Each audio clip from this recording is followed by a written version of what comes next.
Here's your old Uncle Padrino, and I'm bringing a new movie review with me, okay? Now, Venom, The Last Dance, not starring Donna Summer, which it's amazing that they actually didn't actually play that song during at any point in this movie, okay? And hopefully you got that joke, that reference. If not, then you're probably either too young or you didn't listen to old school R&B from the 70s and the very early 80s. Okay, so and here's my shirt. So the symbiote is taking control of me. So I better do a good review, give this movie a good review, or the symbiote will probably take me out. All right, now brief history.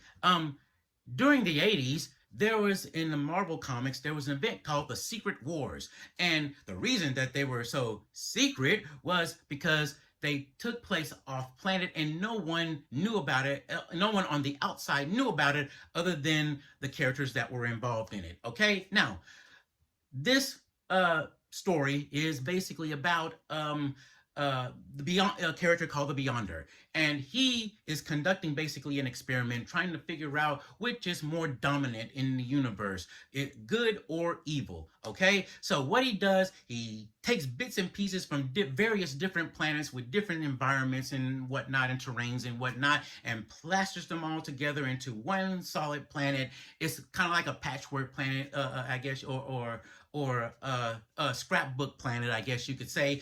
And he plucks heroes off of Earth and plucks villains off of Earth as well, and he has them do battle, and in order to find out which would succeed, which is more dominant, good or evil, right or wrong.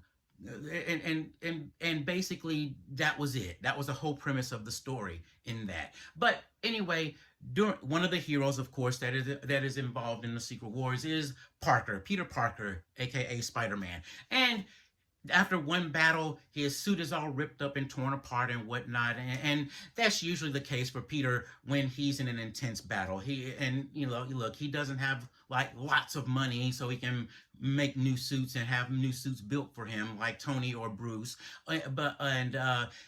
So he creates his own suits and sews them together all by himself. Okay, well, after one of these battles in the hero's headquarters, he finds a lab and he sees this ball of goo floating there, and he reaches out and it connects with him and grows all over his body, and ta-da, you have Black Suit Spider-Man. And it enhances his abilities and whatnot, makes him stronger, makes him a little bit more powerful and whatnot.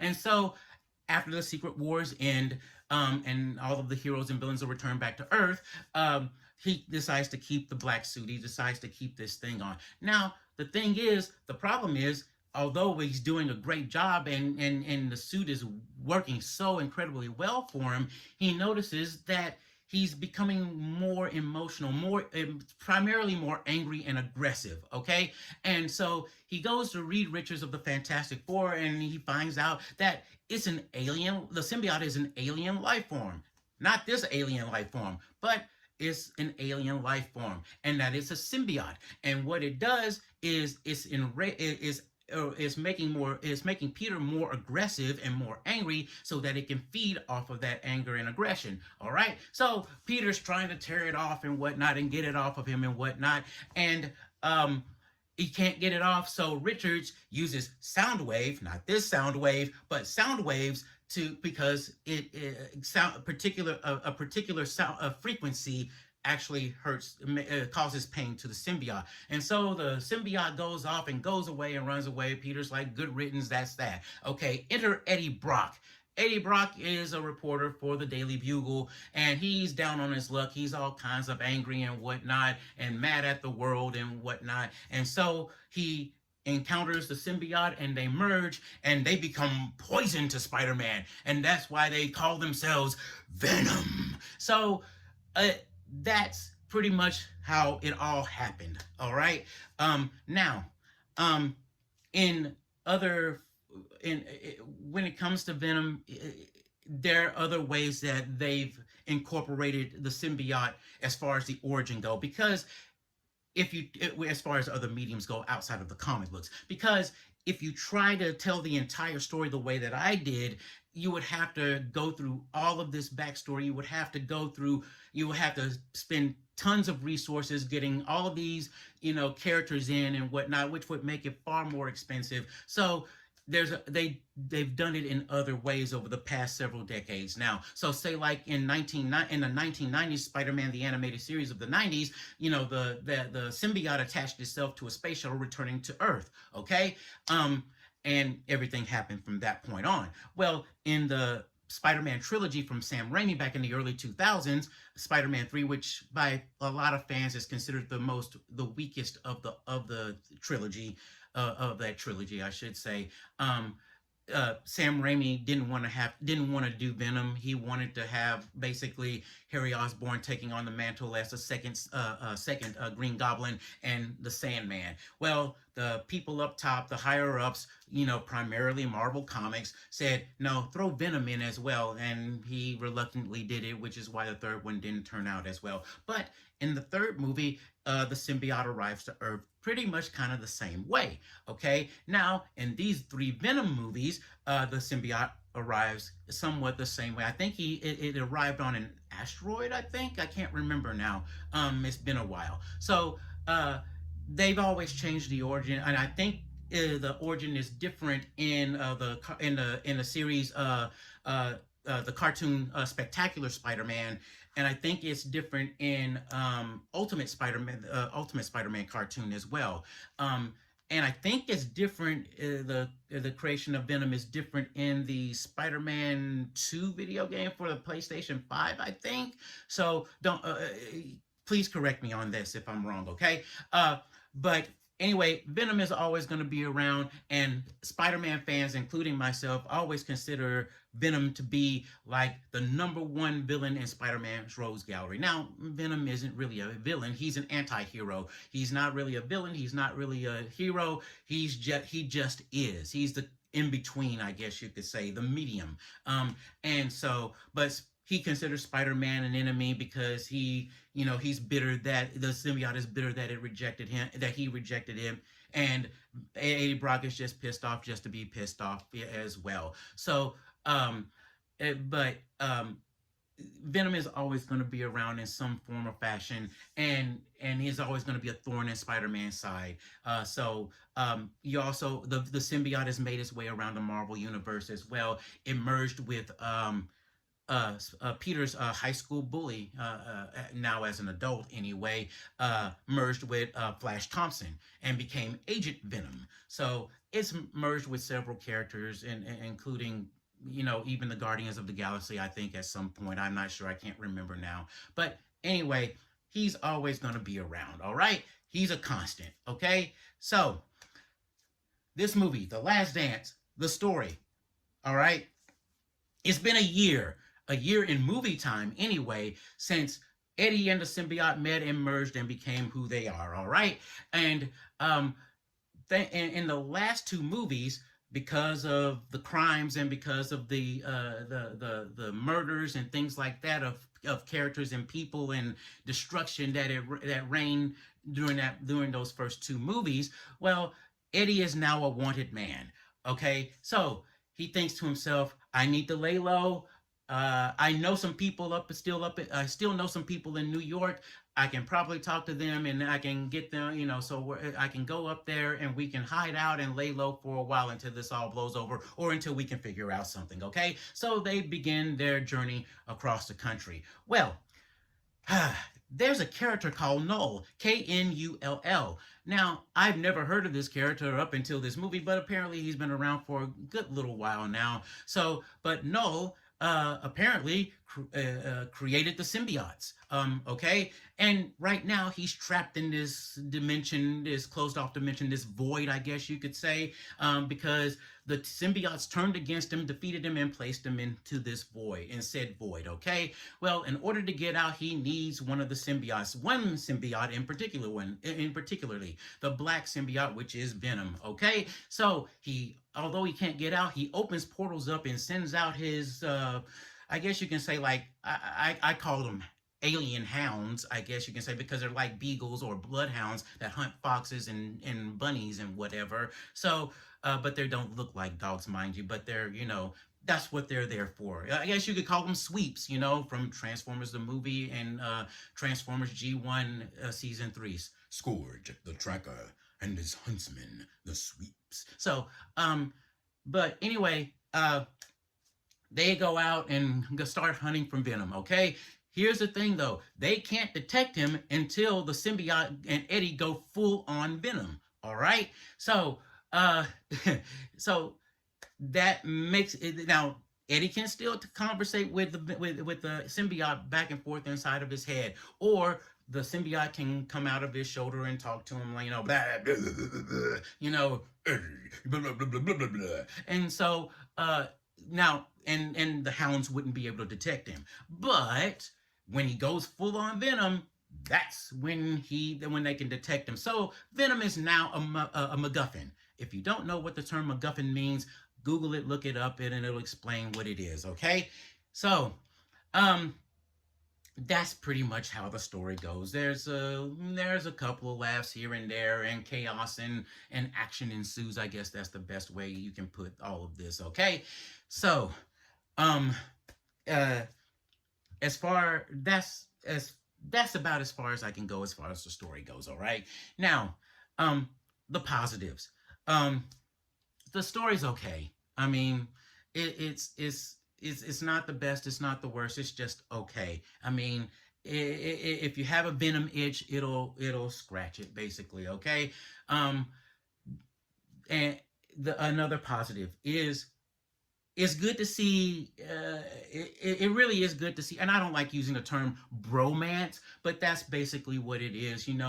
Eddie and the symbiote are like best buds and like brothers and whatnot. So it's always good to see them picking at each other and poking at each other, and it's like, I want to go this way, I want to go this way, trying to control the body. Basically, you have the host and you have the body, and you have the symbiote trying to control the body. Basically, one body, one vessel. Okay, so that's still cool.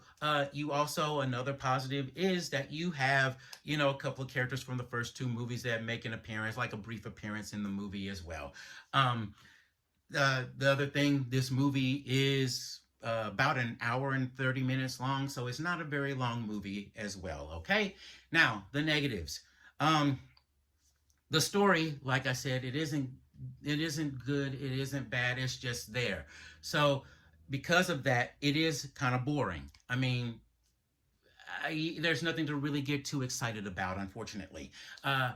It has its moments, but they're very, very far and few in between, in all honesty. Okay, another negative, and I believe this throughout for the whole trilogy, in all honesty, I think the Venom franchise should have been an R-rated movie. Why? Because he is known as the lethal enforcer, right? So, and for me, I think for him to really go all out, it needs to be an R-rated movie. It's the same thing with Wolverine for Logan and for the most recent Deadpool and Wolverine movie. You have to have Wolverine go all out, for who he is.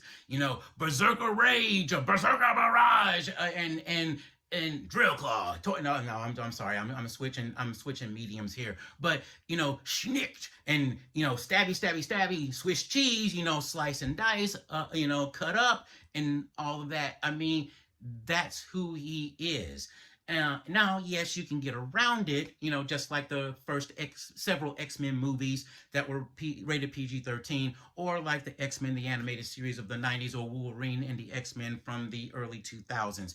Yes, but to truly get the full effect of who Venom is, you really need to let him go all out. And that was very apparent with the second movie, Let There Be Carnage.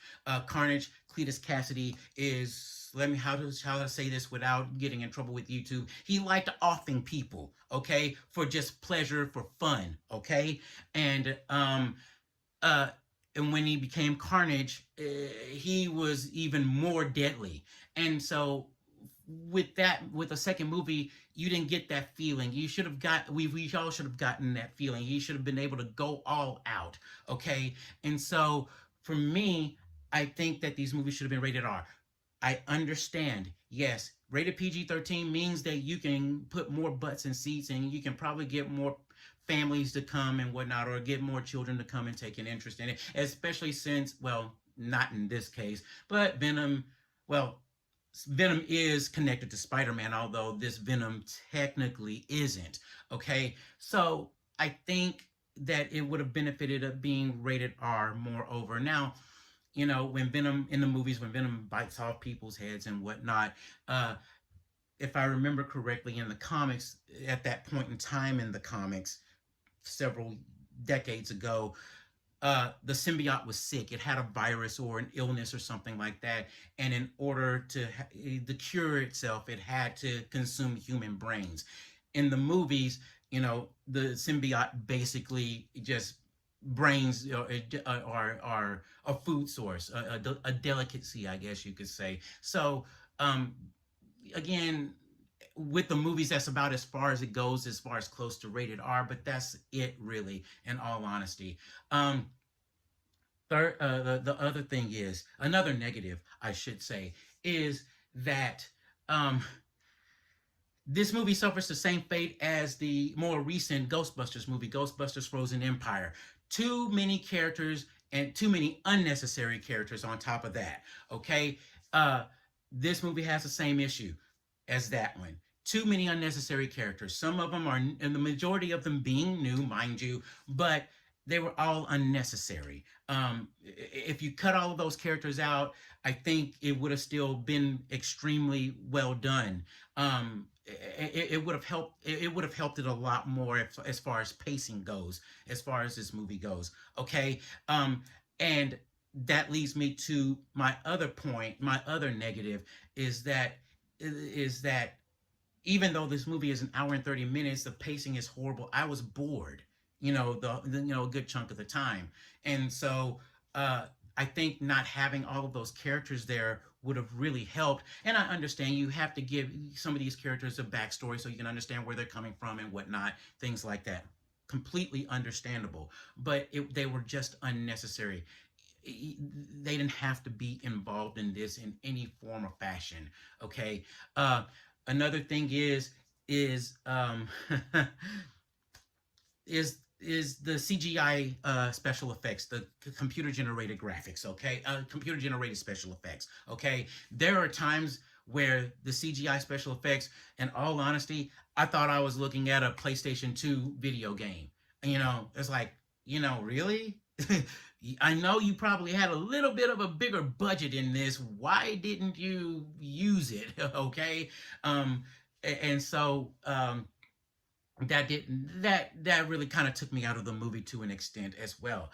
Another negative is they do try to hit you in the feels, but unfortunately, it doesn't work out that well for me anyway. It didn't. All right, it was a nice try, but it didn't work. It was close, but no cigar. Or in this case, close only counts in horseshoes and hand grenades, as they say in the military. All right. The other thing is. I mentioned in my movie review of Beetlejuice Times Two that there's a scene in it where you're about to succeed, but you wanted to play around and do something, and basically all you're doing is stalling for time for everybody else to try and stop you, basically. Well, in this movie is something similar, but not quite like that. These beasts are hunting for you and are after you. Why are you doing this one thing that lets you know let them know where you are? That was so stupid. I mean, it's like, and they did it just for no reason, just to be doing it. And it's like, really, really. So I'm sorry. I have pet peeves with most movies, and that's one of them. All right. So one thing I did forget to mention, the actors, which is a positive. Tom Hardy does a great job. He does his thing. He always does.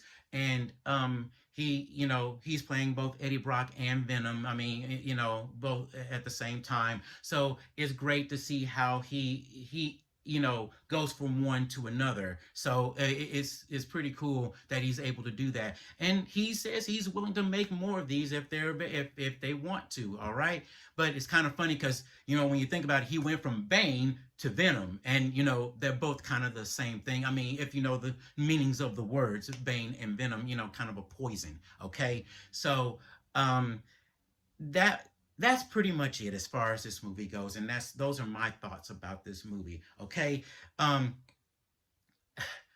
I think the first one was the best one. It was fun, and I thought it was actually pretty good. The second one I think could have been better, a lot better, considering that they chose Woody Harrelson to play Cletus Cassidy. Many of us as Spider-Man fans, we always thought if somebody were to play Carnage, we thought it would be Woody Harrelson because of his role that he played in a movie a couple of decades ago called Natural Born Killers. It's like he was perfect for that part. And when they casted him in as Cletus Cassidy, we're like, yes, perfect, the perfect cast, right? So, but I think it could have been better again if they just let Carnage go all out if it were an R-rated movie. Okay, this one is definitely the worst of the three. All right, so for me, it's Venom 1, then Let There Be Carnage, and then The Last Dance. Okay, so my verdict for this movie is, in all honesty, if you're interested in watching it, or if you're like me, I've watched the first one and I've watched the second one. I need to finish this off. I'm going to have to go watch the third one and see how it ends, or to see if it's going to lead into another sequel. Okay. But if you're not interested in it, or if you're just curious about it, in all honesty, I would wait until it hits streaming. Now, this is a Sony movie, yes, and although it is Marvel, Sony is making it. Marvel is only in association with it. So, 9 times out of 10, it'll probably show up on Disney Plus more than likely. I'm willing to bet, because Sony doesn't have its own streaming service. So 9 times out of 10, it'll probably show up on Disney Plus. Okay, but if you're not in a rush to go watch this, if you're remotely curious about it, and you want to see it finished off, then stream it. I think you're doing yourself a better service if you just stream it. In all honesty, save yourself some cash. Okay, so that's about it. So, Stan, take us out. That does it for this episode of the No Spoiler Show. And remember, if it looks like black goo, well, you may want to check your GI doctor. I mean, I'm old. I don't know about you. Yeah, I know. I kind of had to do the same thing too. But anyway, until then, Excelsior! Oh, and it might be spoiled too. Excelsior!